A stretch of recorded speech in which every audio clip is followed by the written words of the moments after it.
আসসালামু আলাইকুম বন্ধুরা, সুহা কুকিং চ্যানেলে সকলকে স্বাগত জানিয়ে আবার একটা ভিডিও নিয়ে চলে আসলাম। আজকে আপনাদের সঙ্গে শেয়ার করব মাখা বা সন্দেশ রেসিপি। আমি কিভাবে সন্দেশ তৈরি করি সেটাই আপনাদের সঙ্গে আজকে শেয়ার করব। এখানে আমি নিয়ে নিয়েছি 1 কেজি গরুর দুধ, আর নিয়ে নিয়েছি একটা লেবুকে কেটে নিয়েছি। তাহলে চলুন ভিডিওটি দেখতে থাকুন। প্রথমে আমি দুধটাকে ছেঁকে নেব। ছানাটাকে ভালো করে কাটিয়ে নেব।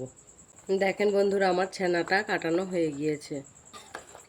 একটু আমি লাড়তে দেরি করেছি বলে তলাটা একটু একটু পোড়া ভাব হয়ে গেছে, আর দুধটা গাঢ় ছিল বলে দেখেন কতটা ছানা হয়েছে। তাহলে চলুন, দেখেন আমি একটা জায়গা নিয়ে নিচ্ছি। এবারে একটা পাতলা কাপড় নিয়ে নিচ্ছি, ছানাটাকে ভালো করে ঢেলে নেব।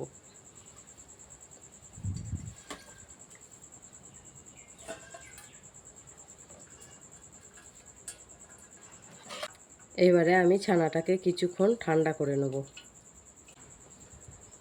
বন্ধুরা দেখেন আমার ছানাটা ঠান্ডা হয়ে গিয়েছে। এবার আমি এটাকে আরেকটু ভালো করে জলটা চিপকে নেব। যত চিপকাবেন তত ভালো মাখাটা তৈরি হবে। বন্ধুরা দেখেন আমি এখানে একটা জায়গা নিয়ে নিয়েছি, ছানাটাকে এবার ঢেলে নেব।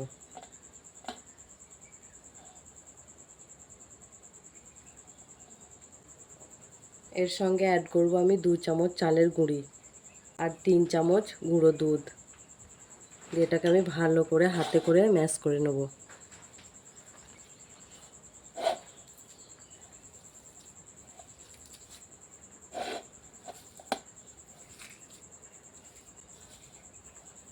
দশ মিনিট ধরে এটাকে ভালো করে ম্যাশ করে নেবেন।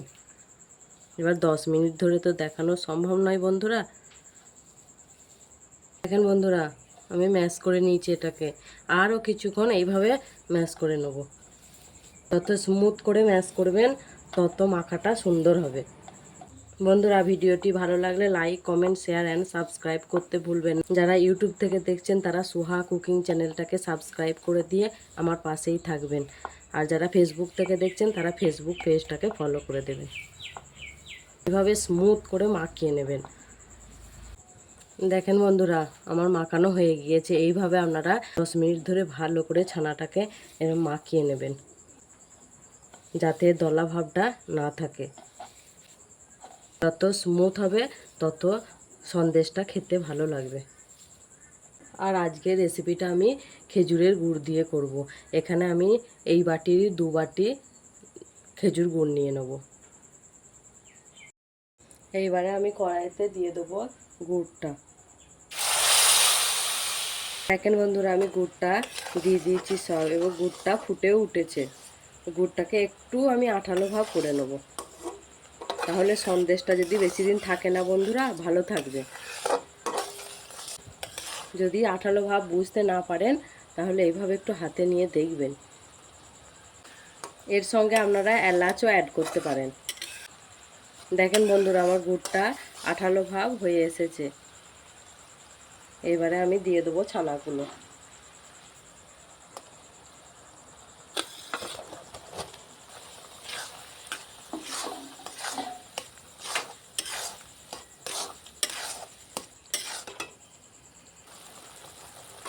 বন্ধুরা এবার এটাকে নেড়ে নেড়ে সব শুকনো করে নিতে হবে।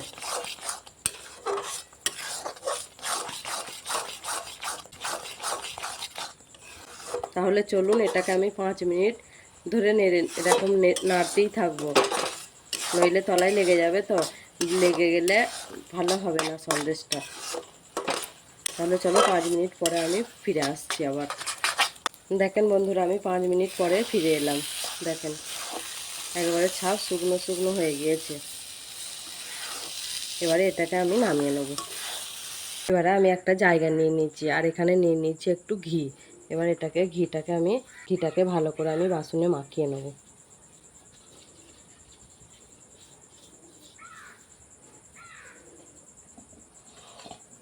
এটাকে দিয়ে দেবো।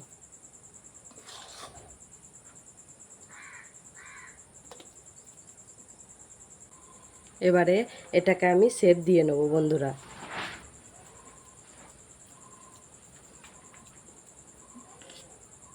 দেখেন বন্ধুরা, আমি শেপ দিয়ে নিয়েছি এইভাবে। আপনারাও এইভাবে করে নেবেন। এইবারে আমি এখানে কিছু কিশমিশ নিয়ে নিয়েছি। এটাকে এবার আমি পিস পিস করে কেটে নেব।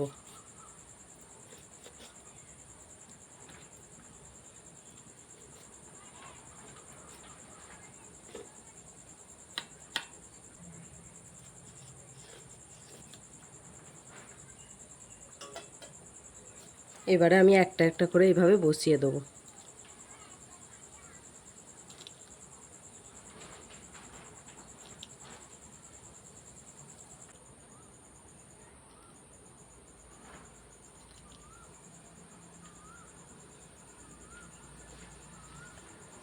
দেখেন বন্ধুরা, এবার এটা একটু ঠান্ডা হয়ে গেলে, এখনও এটা গরম আছে, একটু ঠান্ডা হয়ে গেলে আমি 1 ঘন্টা মতো ফ্রিজে রেখে দেবো। তারপরে 1 ঘন্টা পরে আবার আসছি আপনাদের কাছে, কেমন হয়েছে আপনাদেরকে জানাবো। দেখেন বন্ধুরা, আমি 1 ঘন্টা পরে ফিরে এলাম। দেখেন আমার সন্দেশটা কত সুন্দরভাবে তৈরি হয়ে গেছে। এবার এটাকে আমি একটু একটু করে তুলে নেব।